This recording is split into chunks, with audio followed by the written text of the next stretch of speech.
Midnight on Earth podcast with your host, Jake Weaver. Engineered by Cedric Swan.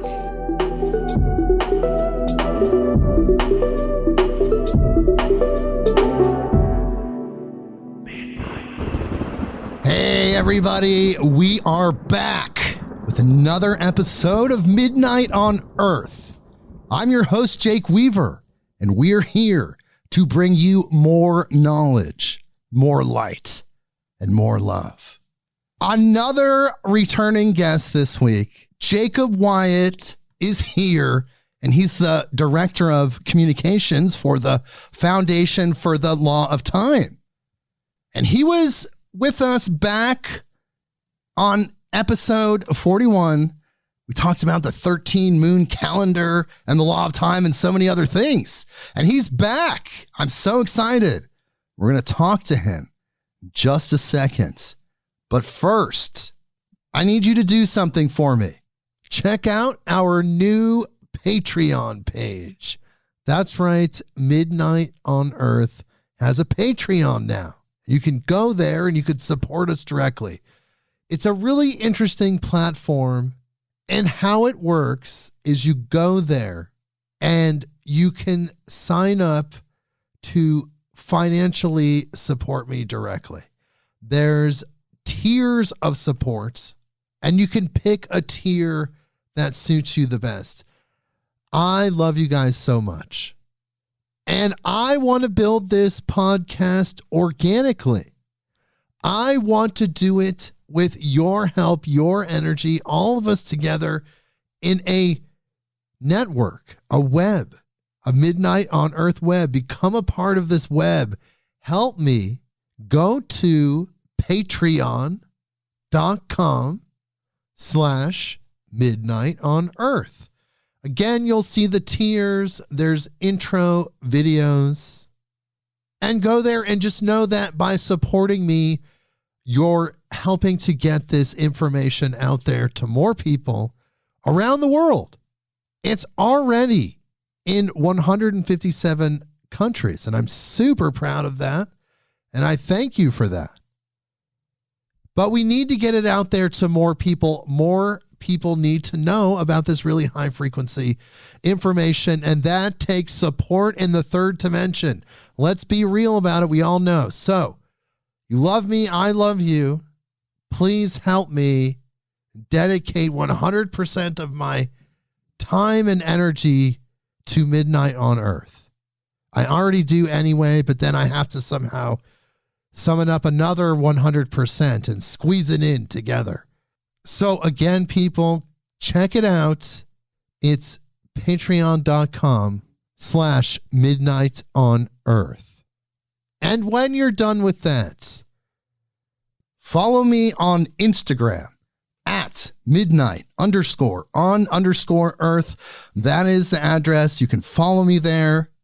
Spotify, Apple Podcasts, Google Podcasts, Stitcher, wherever you go to get your podcast, click the button that connects us so you know exactly what's going on. When people like Jacob Wyatt come on, we're talking about the law of time and the 13 moon calendar, you know about it instantly. And of course, most importantly, tell a friend, tell someone that you know that loves these type of podcasts. They're your friends. You know them, your coworkers, your people. You know your people. Tell them about this place. Bring them here. midnightonearth.com. Okay. We're almost to Jacob. He has an incredible name. We're almost to Jacob. But we're going to read his bio really quick. Let's read his bio. It's a good bio. He's a cool guy. Here we go. Jacob Wyatt is Director of Communications for the Foundation for the Law of Time. He is a teacher of the 13 moons and all facets of the Law of Time, having shared his knowledge over the last 17 years with thousands of people around the world. Having studied directly with the founder of the Foundation for the Law of Time, Jose Arguelles, Jacob has also served as his trusted personal assistant since 2003 and now works directly with Stephanie South. Jacob is the chief creator of the annual Star Travelers 13 Moon Almanac of Synchronicity and has created countless graphics for the Law of Time publications, written more than 60 essays via his 13 Moon Calendar Essentials newsletter, and created an online 13 Moon Calendar video course, which is at newtimecourse.com. And he's here with us right now. Jacob Wyatt, thank you so much for being here. Jake Weaver, I'm happy to be here.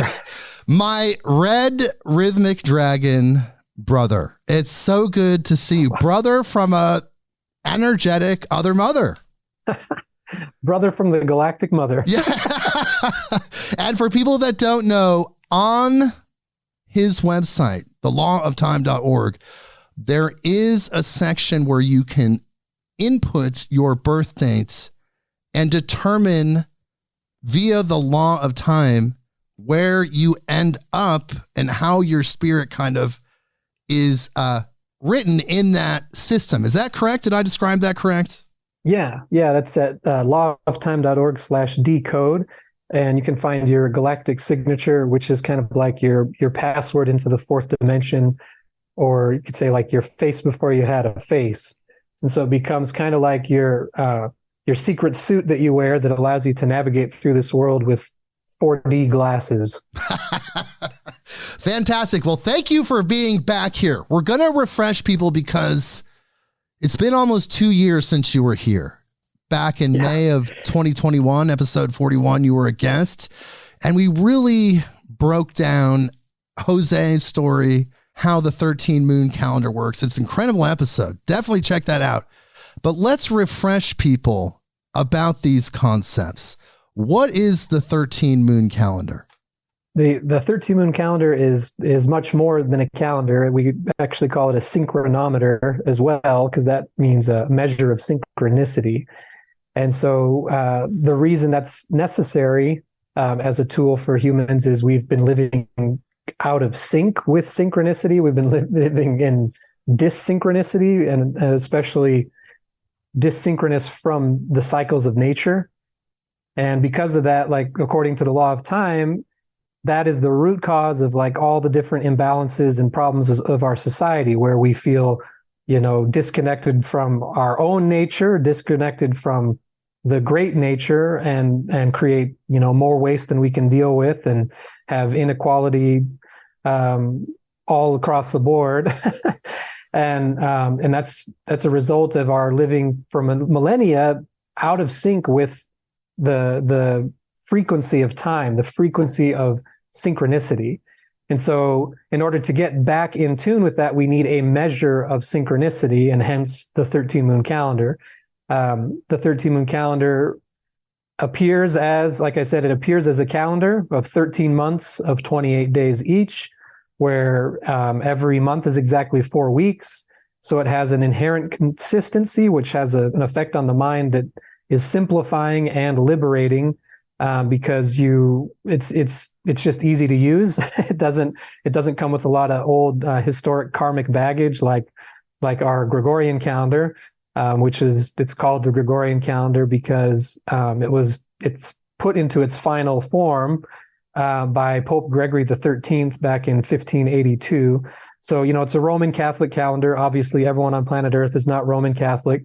So you need something universal, and not only universal, but actually a reflection of the cycles of nature, and that has inherent harmony and inherent logic and coherency, which is something the 12-month Gregorian calendar just doesn't have. It's 30 days, 31 days, sometimes 28, sometimes 29 days. You have, September, October, November, December means 7, 8, 9, 10, but it's the 9th, 10th, 11th, and 12th month. And we just unconsciously accept all this irrationality. And over the long term, collectively used, it has an effect, which the law of time calls the artificial timing frequency. So it's the machine frequency. So, wow, I just want to back you up a little bit there, because you said something really powerful. I mean, all of what you said was powerful. But one point that was really interesting was that you're saying that because we're out of sync with the harmony of time itself, like real time, like universal time, we created our own Gregorian system, which pulled us out of the rhythm of the universe.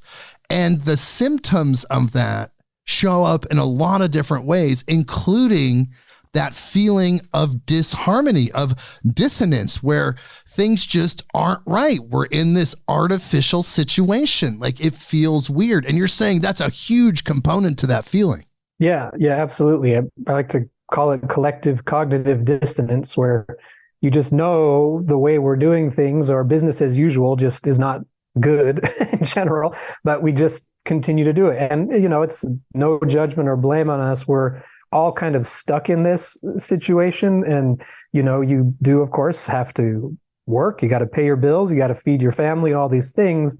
And but we're enmeshed in this system, and you're saying, that it was caused by the 12-month Gregorian system. And in some ways that even has its roots even deeper in just in imperialism itself, like the spread of empire.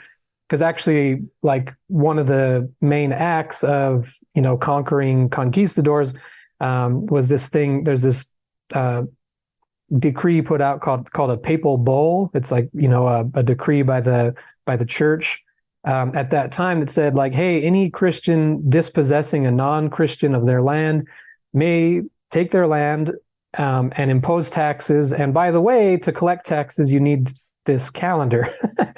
So it's pretty unconscious programming driven by imperialism and conquest. And, the deepest roots probably, go back to the beginning of the cosmos and the crack of the original cosmic egg, the very first disassociation from absolute oneness, that's probably like the deeper origin of the whole thing. And that ends up playing out through our unconscious, the unconscious plot of our civilization. No, totally. And the thing is that this is just one aspect of it, was that we created this time system, and we're all one, we're all humans, but some humans that made choices that Jacob and I feel like wouldn't make, decided to create these imprisoning mechanisms. One of those mechanisms happened to be a calendar system.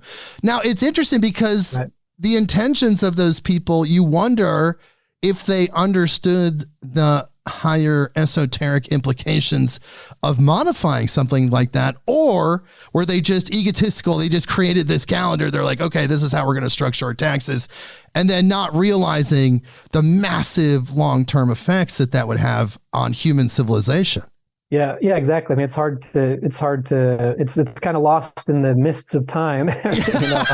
But we did it to ourselves. If we're all one, we did to do it to ourselves in some way. And it's part of our learning and growing process. It's almost like as separating from that, we discover something or somewhere where we don't want to be, right? And then we return to that, and we come back to that with the knowledge, like, wow, why did we do that? Well, to gain the knowledge of not doing it, I guess. Yeah. What do you think about that? Yeah, I think it's really fascinating. I mean, I tend to think that, if you believe in the eternal soul, that means our soul exists at the, absolute future point, at the end of eternity, say, and it knows and has retained all the knowledge that we have gained up until that point.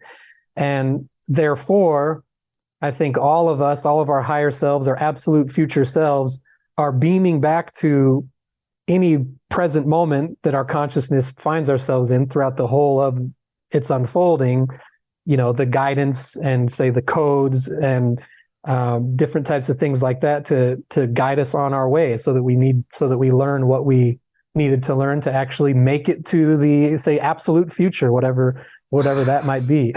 That's really powerful, because it just shows how multidimensional the entire experience is. And it's outside of time. Like you said, at the very end point, our souls are influencing their own development through multiple embodiments. It's all really powerful and heady to think about. But let's tell people, let's remind people what the law of time is. How about that? Yeah, so the law of time is it was a discovery, you could say, by Jose Arguelles. It was a revelatory discovery that was made possible by him and his wife, Loidina Arguelles, at the time, back in the late 80s and early 90s, were following the Mayan cycles of time. And of course, the Mayan calendar is a calendric system of 17 and more different cycles of time that are happening simultaneously. But it's unique in the sense that, you have 13-day cycles, 20-day cycles, and they're happening at the same time. That creates this overlaying effect of different cycles of becoming, cycles of completion. And they were living according to that, and they experienced a profound difference in their sense of time itself. And then I think it was in 1989, they went to visit the Museum of Time in Geneva, Switzerland. I might have the city wrong. I know it's in Switzerland, but when they're walking around, they realize this is just a clock museum. It's just showing the history of like the development of a clock. And Jose had a revelatory moment there and realized, like, oh my gosh, like we're completely space bound and time ignorant. We have no idea that like time is so much more than just something that we measure with a clock. And he realized that there's a natural cosmic timing frequency, which is like, say, the radio station that the entire universe is tuned into. Like you don't have static. You don't look outside at a tree and there's not this static of like the tree trying to like tune into the present moment, like jittering in and out of existence, like having your radio dial just a little off and it's all. That doesn't happen because it's in the present moment right now, totally synchronized by the frequency of time, which of course manifests through the present moment. And then opposed to that is like the mechanical artificial timing frequency, which again is held in place by the 12-month calendar, which with its own crookedness and historic baggage and karma. And then that's called like the macro organizing device. And then the micro organizing device is, of course, the clock, the TikTok, say like Mammon, the machine god that kind of runs the whole civilization and like literally consumes people's life force. For what end? I don't know. By now we've gotten to the point of, AI and ideas of transcending our human bodies, so-called, and shoving them into computer disks, shoving our consciousness into flat computer disks. It's about as flat as you can get. So if you're talking about flatland versus like cosmic time, you got quite the juxtaposition there. So the law of time. The law of time states energy factored by time equals art. So energy is any form of energy, and time is the 1320 frequency. So energy factored by time produces art. And that is to say, like, that's why the universe is beautiful, and why Jose would like always laughingly say that he would never get tired of saying, like, have you ever seen an ugly sunset? You just don't, because it's energy factored by time equals art. Wow. But and so it's like the law of gravity. It's a universal law and principle that maintains everything in the present moment. So human consciousness, with our powers of free will and our contract to learn as eternal souls and go through maybe bad decisions and things like that on our way towards our ultimate evolution as a soul, we have the ability to create this artificial frequency that then pulls us away from that natural harmony. Yeah, we tend to do that as humans. We love to create these artificial things and live in them. These matrices, a time matrix, the physical matrix, the three-dimensional matrix that's on top of the earth, and we just think is real. Why do we do that as humans? Do you think we do that as some sort of security mechanism? Like we have to have control?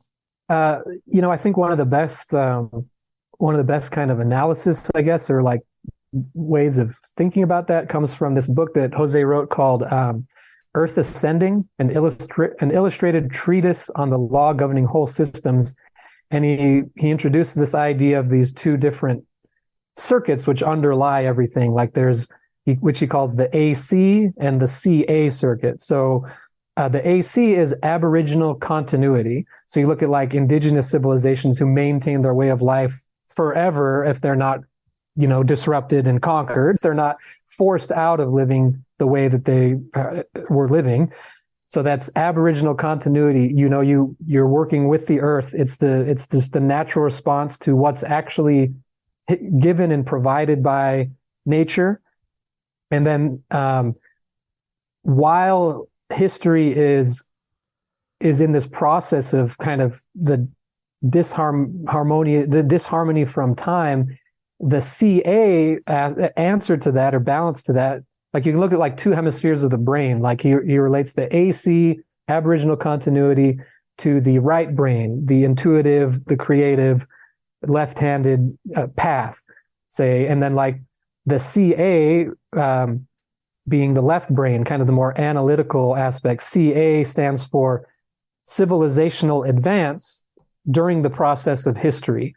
So civilizational advance, it's this conquering, this control, wanting to harness the forces of nature and kind of dominate that, which of course has resulted in a lot of wonderful things, circumnavigation of the globe and all sorts of useful tools. It's unquestionable. But what's interesting about the civilizational advance is that the Aboriginal continuity is kind of like pacifist in a way. So the CA can just completely subsume it, and so therefore we end up with a complete artificial planetary civilization, with the exception of very tiny portions where there's, tribes in the Amazon that are still living that same way, like that's an eensy-weensy point on the surface of the earth, whereas the rest of it is all in this like civilizational advance, like advance of technology, pursuit of profit, pursuit of, new innovation, all this stuff. But what's interesting is that the process of history is seen as a process in the sense that it has a beginning and an end, like history as we know it. So once we get to this point of absolute collective self-reflection, we've gotten to a point where we say, what are we doing with our civilization? And we actually reflect on that point. Then CA, civilizational advance, transmutes into its natural self, which is cosmic awareness. So then you have a perfect, say, dyad of Aboriginal continuity and cosmic awareness. And those two things, can spiral together and form a whole other kind of, say, like double helix DNA of the creation of our post-historical evolution, like beyond the complexification of matter and into the more like realization of spirit. Yes, and we can choose to embody that matter if we want to, as we're that advanced, it seems like, right? Because at that point, we're out there as these emissaries or ambassadors of love and light. We're like this highly advanced light being. We've merged two forms of consciousness through our evolution to be that. So it seems like we could go full ethereal, but we'll probably also still be working in the material realm at that point. Yeah, I like to imagine so, because I feel like there's a lot of, there's so much untapped beauty and potential, even just like in this physical world, once everyone is liberated to really explore, like, whoa, I'm here as a human. What is this? Like you really get back to once we all have the time and freedom to explore the internal realms of ourselves, we can bring forth all kinds of beauty and all kinds of magic and wonderful feelings that we probably can't even imagine now at this point. And like you're saying, yeah, insofar as we're each like working on ourselves and resolving, resolving and accepting the dark sides within ourselves, the dualities within ourselves, all those things that, spirit, engaging in spiritual practice, self-reflection, all that. And then the law of time says with the 13 moon calendar, you're then also becoming like a transmitting beacon of the natural timing frequency. Then, hopefully the idea is as it's radiating out, then it becomes kind of this ambassadorship. It's radiating out to people and helping get everyone just feeling better in general. Well, I mean, I think it just manifests that, right? It like brings that frequency into this dimension, and the more people that are transmitting it, then it kind of gets us back in sync.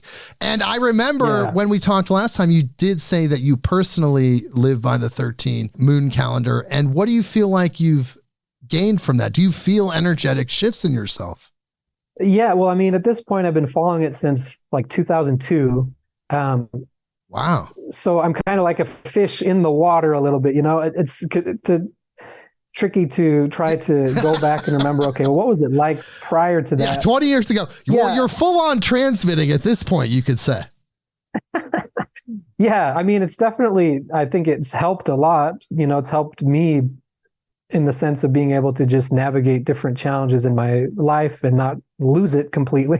Yeah. Well, I mean, it is all part of our story, right? Those instances that you're talking about, those challenges in life, like it's all part of that. And we can utilize those energies to kind of get a bearing on it to help us process it.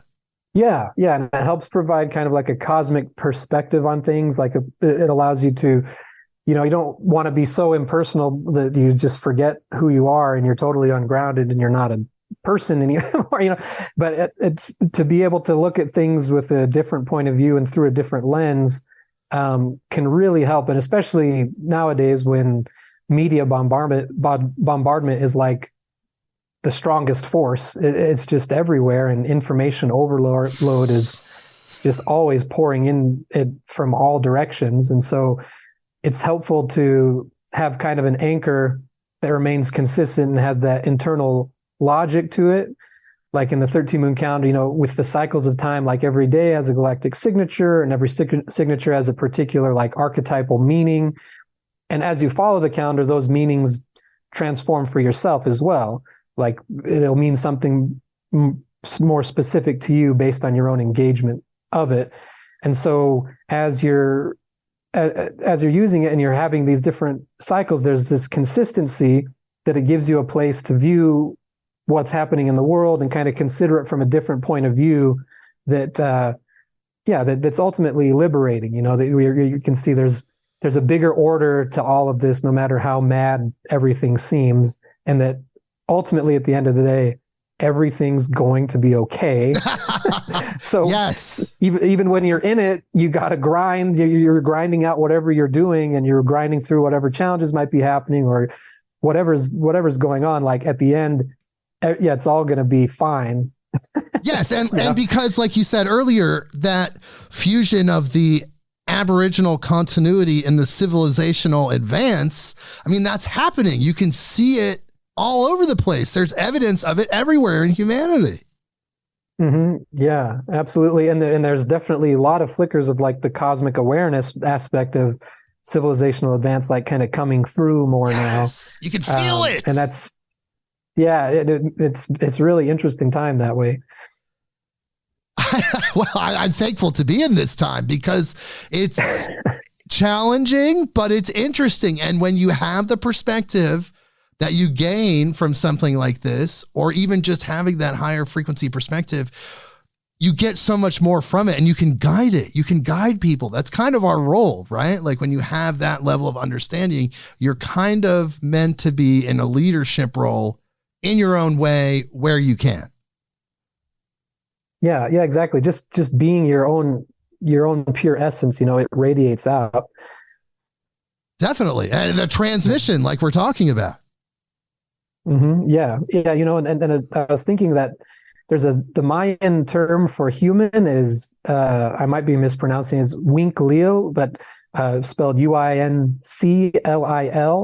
And what that means is cosmic vibratory root. So like that's the word for human. And I think that itself is a really profound meditation. I didn't know that. I think Jose introduced that word. It's either in like that. I don't mean he made the word, but that's how it kind of became more known. You got it in people's consciousness. It was either Mayan factor or Surfers of Zavuya. But yeah, cosmic vibratory root. And I think that's really fascinating because if you think like in the cosmos, us being here on a planet Earth, like basically a planet, like when you're there, like that's down, right? Like all the way down goes all the way down to the core of the Earth you're on, and all the way up goes out from the Earth. And so it's like we're literally like these roots taking down energy from the cosmos and rooting them into the earth and grounding them into the earth. And, that again speaks to the time is art, or energy factored by time equals art aspect, is that the transmuting of the cosmic energy into our consciousness, results in some of the greatest art we've experienced through history, Yes. People just becoming channels of energy. And it shows up in different ways, like just whatever their talent is. Like we've seen the cosmic consciousness come through all different varieties of people.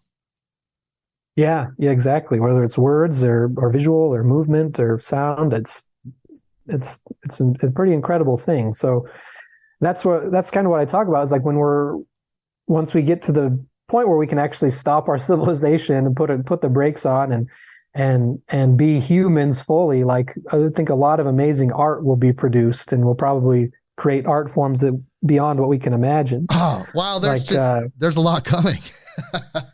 Yeah. Yeah. And the thing is like things like synesthesia, like the integration of multiple senses where you're seeing colors or hearing sounds and stuff like that. Like that's all built into our suit here. But we're kind of disconnected from that because, again, like a lot of our operations that we're navigating through on the planet right now has to do with like the physical world, just physical survival, things we can touch with the five, we can interact with the five senses. And, obviously there's just so much more to that we can have access to. Yes. One of my favorite, actually the first book of Jose's that I read is called The Art Planet Chronicles. And that was unpublished. He wrote it in 1981. And it was unpublished at the time because it was so far out and so beyond, like you can order it now. Actually from the website, we finally published it. And you'll see if you read it, like it's way far out. It was so beyond any of the publishers. They just couldn't. They're like, we don't know what to do with this. And it's incredible. And it talks about, forms of radiosonic architecture, and it kind of just touches on these different ideas and possibilities of what we can do when we're kind of operating in our capacities, as like a unified, like telepathic collective, but where each individual maintains absolute autonomy and diversity and uniqueness, naturally, because that's how every individual is.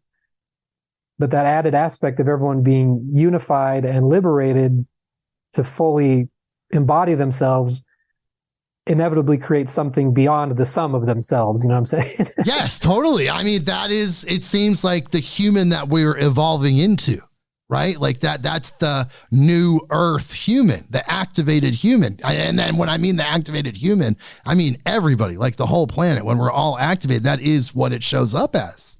Right. Yeah, exactly. It's really powerful because humans, like you said, we have this incredible potential. We can pretty much do anything. That's why we've been suppressed. I'm not going to talk about the various forces that I could speculate are suppressing humanity, but it seems like that is the core reasoning behind that, whether it's calendar shifting or other things. The whole reasoning for this oppression is to help suppress our natural powers, our natural gifts, the true humanity. It's to keep us super diminished. What do you think about that, Jacob? Yeah, I definitely think so. I mean, like I say, like there are forces at play that keep us kind of stunted and focused only on like third dimensional activity. And it creates kind of a lockdown because you're over a barrel, as they say, like well, hey, I don't want to work for the man. I don't want to work for the machine. I don't want my taxes to go to this, that, or the other thing. I ultimately don't want that. At the same time, like, well, I got my family here. I got to take care of them. Like, okay, sure. Yeah, I could start my garden and start all that. But I'm like, by myself, I don't know. Right. Hey, maybe if like we all work together, like we can do that. But in order to do that, it creates a tremendous shift of the balance of power in the world. Like obviously people who are, who maintain a lot of power and wealth in the world, which ultimately the people with like obscene wealth, like what's I think most interesting to them is probably more power and influence. Like clearly like their pursuits trickle down and kind of create this necessity for everybody, you know, and it either consciously or unconsciously exploits the kind of the propensity for division that we have. Oh, totally. The propensity for division that we've kind of taken on as a symptom from our disconnection from nature.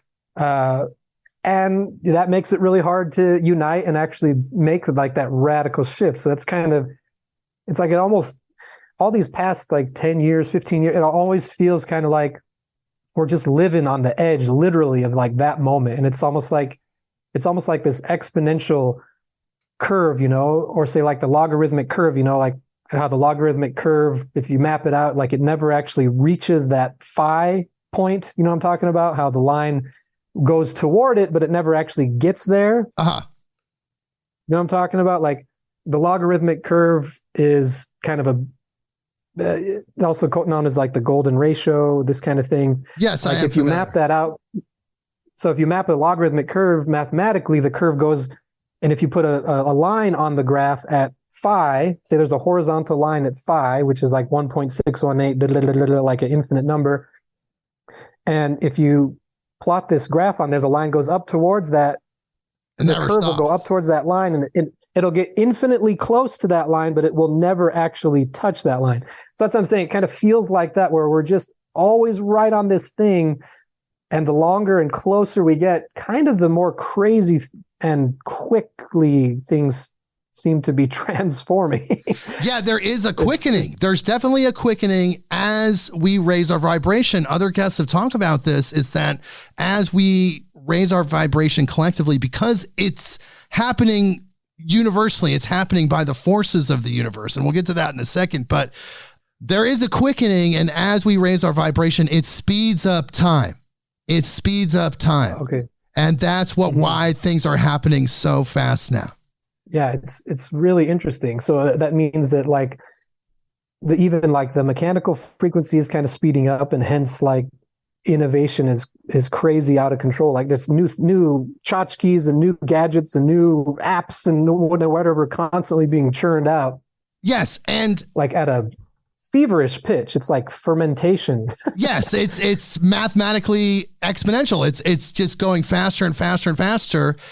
And there are, like I was just saying, I was going to get to this, there are magnetic fields of the universe that have their own forces and their own destiny, their own story, right? The magnetic field of the earth and the universe itself is pulling us towards where we are supposed to go, that united earth, heaven on earth scenario. So it does seem like we're on the precipice of that, and something's holding us back. And it does seem like something's harvesting the energy there that's lying there in that tension point. But regardless of all that, and regardless of how long it's prolonged, the magnetic fields of the earth, the universe, they're pulling us toward that. What do you think about that? Yeah, I think that's a fascinating notion. You know, it's definitely, it's like being on that edge. It's what, like almost what literally is required is like that leap of faith, like some kind of, or like a quantum leap, something that has to just kind of say shock the system, like internally maybe, so that perceptions can shift so radically that like literally what we're perceiving changes into like what it's changing into or something, you know, like, or what it already was. We just weren't, you know, when it said that Max Planck, you know, when you change how you view something, the thing itself changes. So, you know, or maybe it was always that thing. Yeah, exactly. And so that speaks really well to like the 13 moon calendar and like the usage of it on a daily basis. By using it, like it introduces a lot of new thoughts just through your kind of contemplation of it, you know, even drawing the symbols, like just kind of interacting with it like a kid, you know, just playing with it. It introduces new thoughts, you know. If we can think new thoughts, then we can perceive new perceptions. And I think that's a huge appeal of it to me, is that we have to break out of our box. Because as far as I can tell, like the overall smell and taste of everything is kind of getting stale. You know, it's like there's a lot of the great creation, but like the whole overall, like you're saying, the when we're at this tension point, this harvesting of this energy that's going on, we're all still continuing to work this kind of time is money paradigm. I mean, it's just so stale. It is, and it's getting harder to numb for the collective, right? People that use alcohol or various substances to just kind of block it out and stay in the third dimensional matrix. Those things aren't working anymore because it's so much more powerful. Like they can't drink a fifth of vodka every day and smoke an ounce of weed or do heroin or God knows what people do to get out of that frequency and block it out. But it can't be blocked out anymore. Like you said, it's getting stale because it just needs to happen. Everybody has to stand up, humanity, all of us individually. Like we're not going to all stand up, all 10 billion of us at the same time, say, we're not going to take it anymore. That could happen, but that's very unlikely. So really, you have to do it within yourself. You have to stand up within yourself and say, no, this isn't right. We need something else. And that literally that energy, that frequency itself will change reality. Yeah, exactly. I think so too. Because then once you do that and make a stand for yourself, then you change your decisions. You make decisions that are affirming that you love yourself. Which going back to the deeper thing of like the crack in the cosmic egg and all that stuff. It's like ultimately a story of self-hatred, and we're all kind of working through that with finding the perfect self-love so that our love can actually radiate out purely, and accepting the flaws within ourselves, all this kind of thing. It's even like the process of history seems like a metaphorical reflection of that as well. It's just like it's such a sad story with so much of like human life taking human life oppressing human life, and it's like a collective self-hatred like that's harming itself until ultimately each person has to find that pure love of themselves within, so that we can actually like bring love everywhere. Yes. And make that shift to a higher octave, to a higher frequency. It seems like, and I wonder what the extraterrestrials and the angels think of this, but like, it seems like collectively as humans, like if you were to look at us as one organism, and not to discount all the great work of the light loving people that are on this planet, but just if you looked at all 10 billion of us as one organism, because I think really there's 10 billion people here, 10 billion of us as one organism. We're just like that kid, like depressed kid, like cutting himself in the corner. And we don't have to be like that. We're just sitting there hurting ourselves. We're humans hurting humans. We're just sitting there hurting ourselves to gain some sort of insight for evolution, perhaps. I'm not sure, but I just want to put out there to the collective consciousness that I think we've learned the lesson. Let's evolve. If we exactly. If we need to hurt each other, if that's what it takes to get the knowledge, we're there.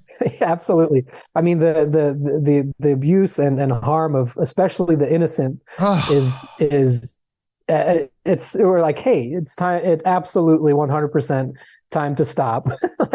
That's just, I mean, I have children. I mean, the innocent can show up a lot of different ways, but I have children. And when I think about some of the stuff, it just makes me mad. All of a sudden I'm a Satanist. I'm just like, I want to kill everyone. And I'm just so angry about it. I'm like, no, exactly. Like, you get such a, I just want to go there. Like, you get profoundly protected. Yeah, I'm literally like Kali or something.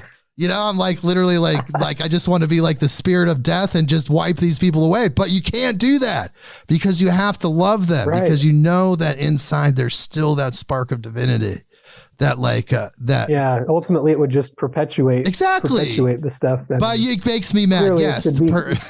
Perpetuate the terribleness that's happening to these innocent people.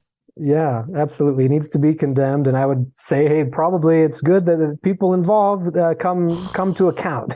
Yes, they come to you're not going to stop on your own, we gotta,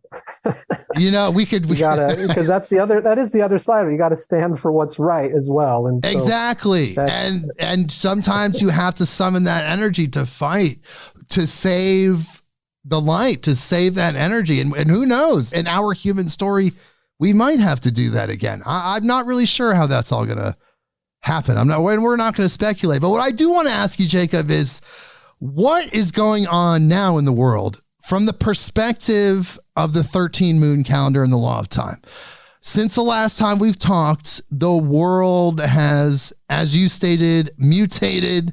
It seems like we've jumped several Earths. I don't even know if we're on the same planet we were on 2 years ago. What is going on from your perspective, from the law of time perspective? What do you think? I told you there's a kind of a pervasive feeling of like, where am I? Yes. Yet at the same time, kind of a hauntingly familiar, like to feel like we've been here before in a way. And it's like from the law of time, I mean, much of what we've been talking about so far, I mean, like kind of this disconnection from nature, like say even with the whole chapter like of COVID and kind of the seeking artificial solutions to these kind of problems, and obviously a handful of people profited very sweetly from the whole deal, which is criminal in itself, if you ask me. But it's a perfect example of kind of like something's occurring and on Earth, which is causing this huge problem. And no one knew what to do. It's like there was a lot of people who were trying to say like, hey, here are some real natural ways of dealing with this, that just are kind of normal, right? You need exercise, you need all these normal things that are for your health. And it's very interesting how all those voices were pretty subdued. You're like, why? Why? There's people just talking normal sense being subdued. It was such a loud and blatant example of people with particular interests just wanting their thing to be said and heard. And like I said, some people and companies profited quite a lot from the whole deal, which I think, should make anyone a little upset. Well, I think the whole cart got turned upside down. It seems that all things were inverted. Like the world we had before was inverted, and all of these concepts that we knew prior to that were deemed wrong and evil and somehow inverted. So the whole thing just got inverted, and it created this mass confusion in the collective consciousness, especially people that aren't free thinkers, that rely directly on outside information to create their reality. Like that really messed with people because they're biological organisms. They're not robots that you could change the programming, you could change the commands and they just like, act as if nothing changes, go on. But we're biological organisms with emotions and other aspects that when you change that programming and you keep like shifting it so much and it's so blatant, it really created some intense effects on a lot of humans. And that inverting you described is really, really interesting because I mean, you'd see people who, used to be, say, close friends, and kind of sharing the same, kindred spirits, same kind of philosophies, general sense, becoming obvious. They're like suddenly like opposites and opposed to each other and cut out of each other's life. And, the people's kind of ability to think freely was greatly undermined through social pressure because it's like, if you even stuck your head out and asked questions or something like that, there was a Cerberus there ready to bite off all the heads of everyone who was like, but I have a question. Well, they did a great job of shifting the programming to be like, if you question anything, then that means you're a Nazi. Because the people that question things, and not only an Nazi, but literally endangering people's lives. Like you were put in a boat, like you are a dangerous person, and like that's not okay. Yes, and just to add to what you were saying, Jacob, is that people that you were with, that you resonated with, that you felt like were on the level, you were like, wow, like they started shifting. And what I had to accept, because I also experienced that with people in my life, I had to accept that they were never really there. And that was the hardest part for me, because I defined somebody based on preconceived notions or truly vibing out with people and having experiences with them. Yeah. And you think that they get it. You're like, wow, that person gets it. Like you think about them and you're like, that person gets it. But then at the end of the day, they didn't get it. And I thought it was the 1% of the people that really got it, like us, but turns out it's 1% of the 1%. it got pretty. Yeah, well, I'm sorry to hear that you experienced that. Like, luckily, I haven't had that type of thing where anyone cut me out of their life, at least that I know of, and have to feel like I had to cut anyone out.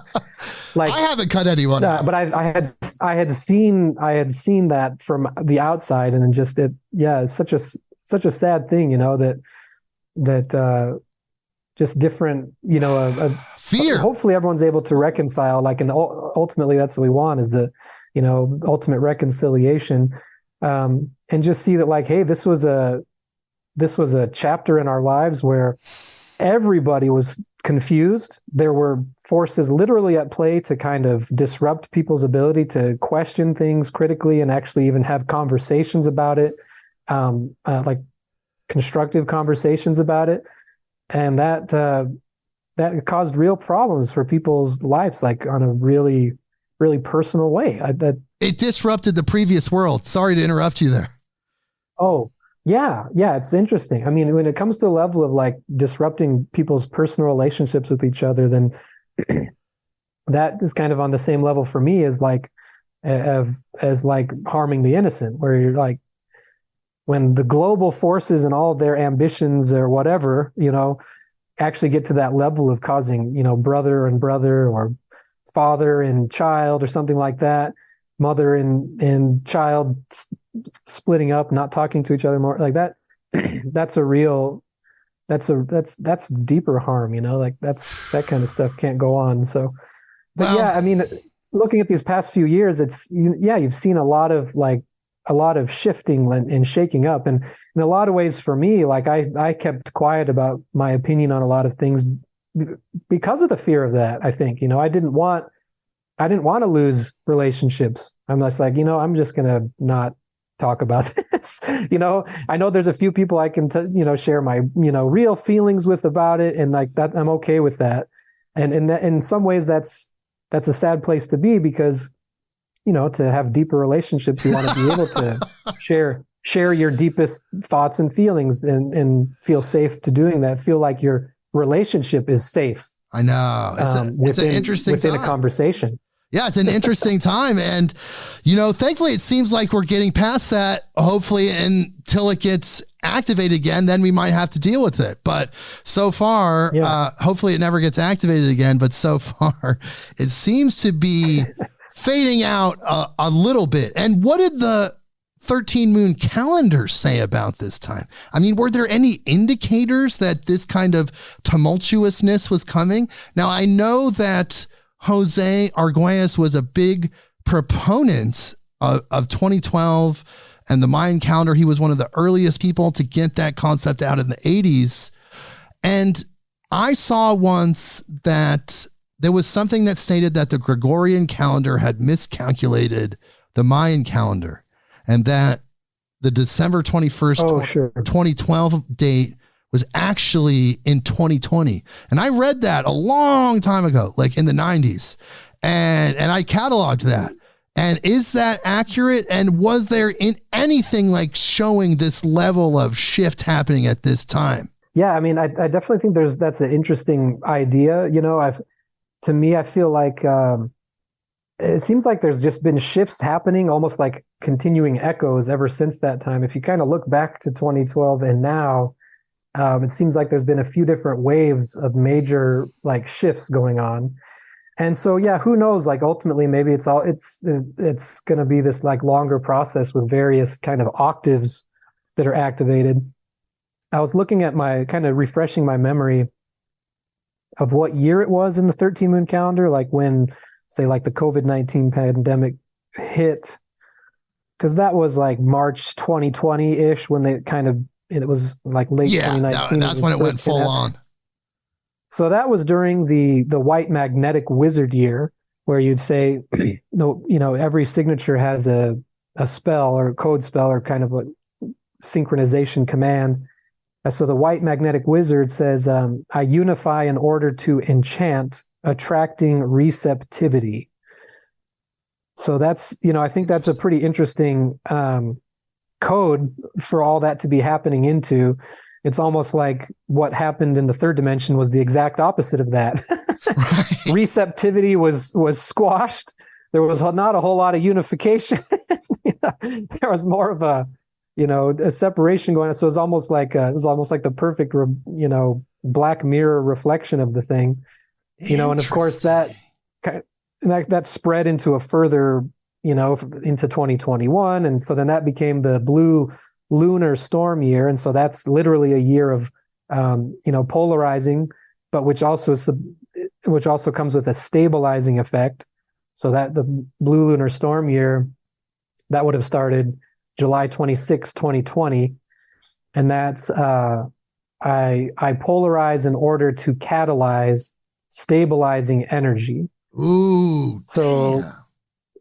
So that's pretty interesting. I mean, that definitely compared to the chaos of like the early pandemic, like that during that time, there was more of like stability starting to come in.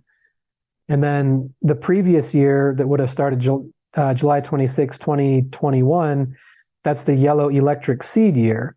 And that one says, I activate in order to target bonding awareness. And so that's also kind of interesting in light of what you're saying, like the different, it's like you're saying that the cart was tipped, people kind of split and went their different ways. And then there's kind of almost like a rebonding of things, which then hopefully, as you say, can resolve in a reconciliation across the board. And now we're in a year, it's a purifying year. It's the red self-existing moon year.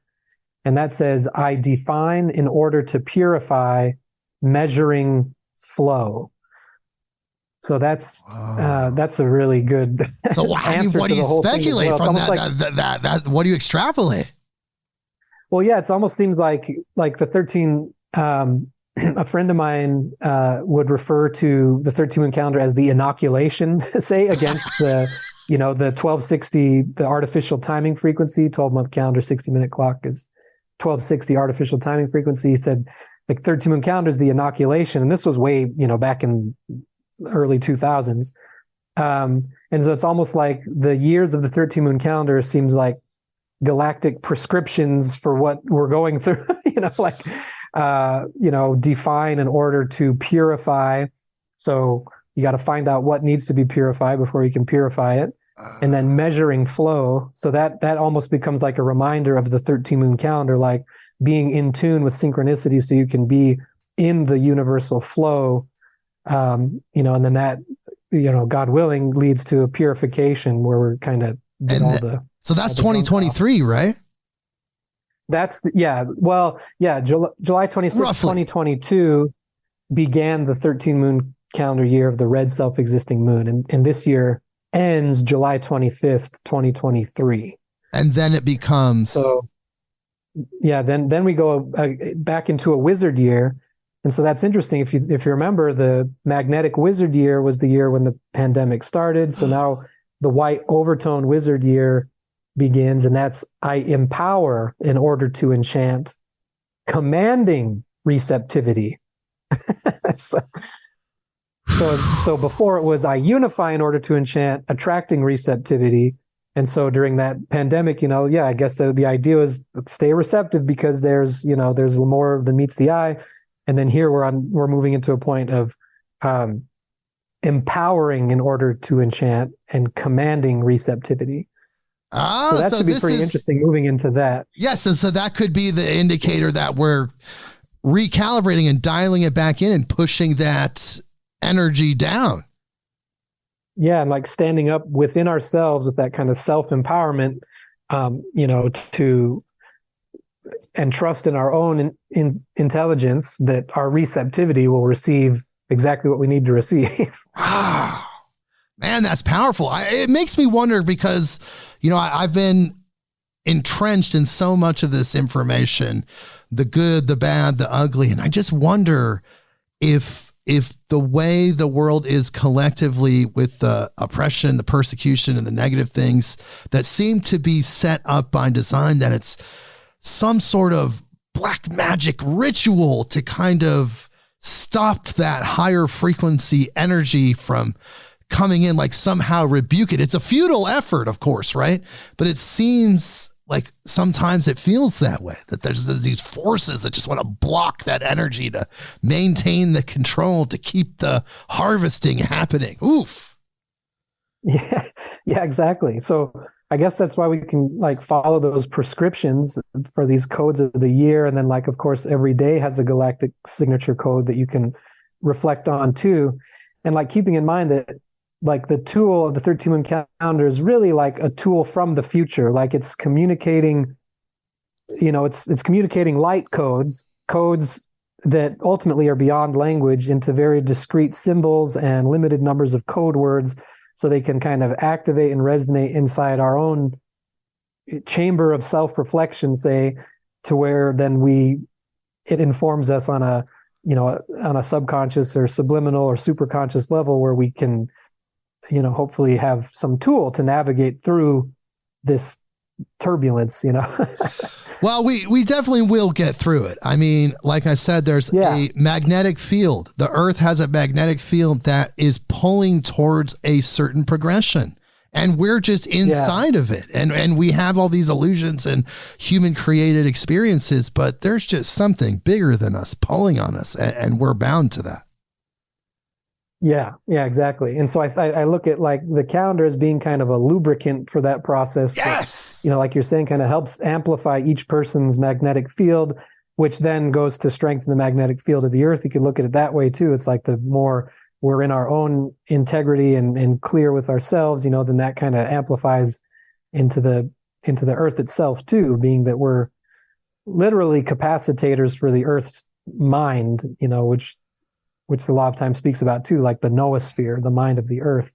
Right. Which maybe is dreaming up the whole thing. And like that magnetic field is being drawn towards, the realization of this dream that the Earth is having. Yes. And we're part of the noosphere. And it's coming through us. It's this bigger field of consciousness, you could say. Let's refresh people on that one real quick. Yeah. I mean, we're literally like in Jose's book, Time in the Technosphere. It refers to humans as noospheric chips, so each like chips in the noosphere. So like a computer chip type thing. Yes. We're a noospheric chip. So it's the human mind that capacitates the conscious noosphere, the noosphere made conscious. And it's such an important thing to reflect on and study. In fact, it was the last book that Jose published was all on the noosphere. It's called Manifesto for the Noosphere. Oh, wow. And the next stage of the evolution of human consciousness. That book, it's a fairly small book, but it's really synthesized down. It's really, it's a great read. I'd highly recommend to anyone, because it's the type of book, by reading it, it's like you're learning about the noosphere, but by learning about the noosphere in such a pithy way, you're also literally activating the noosphere. You're making the noosphere conscious of itself, because you are here thinking about the noosphere, which is the noosphere thinking about itself. So that's like when you wake up from a dream, it's like you first realize, oh, I'm me, right? So I guess the noosphere thinking about itself eventually, oh, wait, is going to wake up to the next dream or something like that. Is then the noosphere of the Earth connected to a bigger noosphere itself of the universe, or a galactic noosphere? Yeah, I believe so. I mean, everything's fractal and holographic that way, I would say for sure. And then here on Earth, of course, that's our particular purview as humans on this planet. We can make conscious this noosphere. And that book I mentioned before too, the Earth Ascending book, talks about the noosphere as well as being a function of the 1320 timing frequency, and how it a layer, say, of the noosphere is known as the psi bank, psi bank, which is the planetary memory storage and retrieval system. So like every thought that's ever happened or will happen is encoded into the psi bank. And when I say like thoughts that will happen, it's because the psi bank also contains the timing codes of the evolution of life on the Earth. So being that it's a function of 1320 frequency, and that the 13 moon calendar is a pure like calendrical expression or a measure of synchronicity of the 1320 frequency, that's another point of resonance where the calendar, plugs into the noosphere as well. Wow. That's huge. Well, you say it's a measure of synchronicity. So can you explain that part a little bit? Because that's a huge thing. Like, what is synchronicity? That's something we neglected to talk about the last time you were on here. So let's correct that. What's a measure of synchronicity, and what is synchronicity? So synchronicity is where all the juice is at. It's like it's where it's all really at. Like when I was talking before about like the potential we have, once we're fully realized and things like that, the stuff we can actually accomplish, with the power of synchronicity, with us all being in synchronization with the universe, radical change could happen really quickly. So like synchronicity basically is a word coined by Carl Jung, the psychologist. Right. And it's a acausal connecting principle is how he described it. Acausal connecting principle. So it has no linear causation. It's what connects one point in space to another point in space, or one experience to another in the exact same moment simultaneously. So the natural timing frequency, spoiler alert, is actually the frequency of synchronicity. So all the universe is surfing on the wave of synchronicity, and it's creating, beauty literally on a cosmic scale, beauty and harmony on a cosmic scale. And by us tuning into that, then that's where self-reflective consciousness, which is us humans, we're self-reflective consciousness. That's where self-reflective consciousness can then participate in the synchronicity, can actually surf that wave or swim with that wave and join the momentum of the synchronicity. So, I mean, to make it less abstract, like if you think of a friend and they give you a call, hey, I was just thinking about you, you get a feeling, a charged feeling, like that's the feeling of synchronicity. Or you have a project in mind that you're trying to work on, and then you suddenly meet someone who has just the right piece of the puzzle, who's going to let you move your project forward, and the two of you then continue on the project. And that meeting happened through happenstance. Well, that's synchronicity. And synchronicity now is kind of seen as not really the norm. We get a charge from it because it is so uncommon. It surprises us, and we get a charged feeling from it because it's uncommon. But actually, it's the universal norm, right, according to the law of time. Like everything is always in synchronicity. And so that's the part where the 13 moon calendar plays the role of putting us back in tune with synchronicity, so that we can, not only experience that feeling more, but also become active agents of synchronicity on Earth by just, following synchronicity in a constructive way, to where we, can say construct, the New Jerusalem or heaven on earth, or whatever you want to call it. Yes, because it seems like from the dimension of synchronicity, or from the law of time's perspective, everything's meant to happen exactly how it's supposed to happen. So in actual time, everything's synchronistic because it's all meant to happen exactly as it's meant to happen, as it was designed. And we see synchronistic moments in our out of time frequency. And we're like, wow, that's, like you said, we get a charge from it. But in that true dimension, in the truest sense, in that true time dimension, that's how everything is all the time. Yeah, exactly. And so we want to get to that point where we can, consciously work with the synchronicity like a universal force, and just make decisions based on that, with that clear knowing that we're following the path of synchronicity, and it's leading us all somewhere together. And if you imagine everyone on Earth being synchronized, then we could make really radical, meaningful change really, really quickly. Yes, especially when we tap into that higher consciousness, because we'll be working from a collective higher consciousness at that point. Yeah, because we'd be following like basically the plan of harmony of the universe in a way. You could say like, so then it's all just going to come together. Yes. And then, wow, we could speculate on that forever. But my God, we've had such an incredible episode. We've talked about so many things.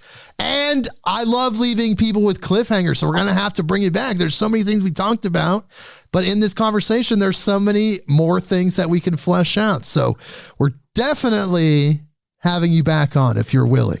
Oh, sure. Yeah. I'd love it. Well, before we go, though, I do want to tell people where to find you and what you're about. So right at the beginning, we're going to go to lawoftime.org. And you're going to find a lot of information there. There's a shop there that has a lot of Jose Arguelles's books. There's the 13 Moon Calendar Essentials that Jacob designs. And it's all you, or is it with other people? Well, the 13 Moon Calendar Essentials course, I made that. And then like the books that we have, the Cosmic History Chronicles are one of the main, say, like curriculum by Jose Arguelles and Stephanie South. And, you know, it's all such a vast knowledge base. And one of the things we want to focus on moving forward is pulling it together as a curriculum and have more of an education focused type hub. So just kind of keep your eyes peeled for that coming down the pike. Also check out Living Time Science on Instagram. That's right, people. Living Time Science on Instagram. And you do have the free 13 Moon Calendar PDF, and you also have one that is available for sale every year. Yeah. The Star Traveler's 13 Moon Almanac of Synchronicity is a large like book, and it's meant to be like a journal so that you can journal your synchronicities in there, and then you can start cross-referencing the different cycles and galactic signatures with the different synchronicities you're experiencing. The whole idea is to deepen your engagement with synchronicity. When you're following the cycles of the 13 Moon calendar, they're all mathematically coherent and in tune with the 1320 frequency. So the amount of patterns and synchronicities that become possible to kind of interact with just really gets amplified. So the almanac is a way for you to with a hands-on way, like really interact with it. And if you're kind of just want to start, you're curious and want something easier just to start, lawoftime.org/free calendar. That is just a printable calendar. It has the days, gives you the basic instructions on how to follow the calendar, how to read the signatures for every day. And you can dive in with that as well. You know, another great tool, sorry, Jake, I just remembered on our site is, it's called the 28-Day Introduction to Galactic Consciousness. Wow. I believe if you look at on the menu, it's under like what we do. It's one of the main menu items. It'll say like 28-day intro, and that's a free downloadable thing where you can follow along for 28 days. And that's also, just like it says, a great introduction to galactic consciousness. So those are some really good tools to get started. And then there's newtimecourse.com. And that's where you can find the 13 Moon Calendar Essentials course, right? Where you have the free intro course. Yeah, there's a free course there, which I call the 7 ways to embody and apply the 13 Moon calendar. Well, not the 7 ways, it's 7 ways of out of infinite. So 7 ways to embody and apply it. And that's a free course. It's got 7 different, or maybe 8 different videos. There's like one intro video, then one video for each of the different ways you can embody and apply it. And I had a lot of fun making that course because it's all stuff you can do that's really practical. It's none of it's like real heady or conceptual. It's like stuff you physically can do to embody it and like actually use the calendar in your life. So that's a free course. I also have a paid course that's the 13 Moon Calendar Essentials. And that one is 13 different lessons. And that goes a lot more into the nuts and bolts and like kind of the actual working layers of a lot of different aspects of the 13 Moon calendar. And there's like a whole list of like all the 13 lessons on there that you can see. Wow. So if you want to take the deep dive, if you're like hearing us talk, you're like, this is me, I resonate with this, or you're familiar with Jose's work or just any of this, and you want to take the deep dive, there's several tracks you could take. Yeah. I would say, from shallow end to the ocean, shallow end would be the free calendar, lawoftime.org/free calendar. And then that 28-day galactic intro, those are good starting points. Then like the 7 ways to embody and apply the 13 Moon calendar. Then like the Star Traveler's 13 Moon Almanac of Synchronicity. Then the 13 Moon Calendar Essentials course. And then the oceanic level is like the 7 volumes of the Cosmic History Chronicles, Accessing Your Multidimensional Self by Stephanie South. That's when you get really, really into the deeper aspects of it and kind of the experiential kind of feeling, aspect of the whole thing. Wow. Well, there it is, people. It's mapped out for you. You can figure it out. Thank you for doing that, Jacob. And again, thank you for being on the show. You've been an amazing guest. It's always enlightening now. I could say always because this is the second time. It's always enlightening when you're on. It's like my head is like, man, I could go for another 2 hours, but it's just really high frequency information. Yeah, me too, Jake. I really enjoyed chatting with you. I think we were definitely kindred spirits because we're bringing it out of each other, and it's really a fascinating, great time talking to you. Yes, it is the red rhythmic dragon frequency. It's a good frequency to be on. So, Right. Jacob, please hold through the outro music, and everyone, my God, take the deep dive, longtime.org, go to these places. This is mind-blowing information. It gets you to rethink time itself. Check all this stuff out. And we will see you next week. Midnight on Earth.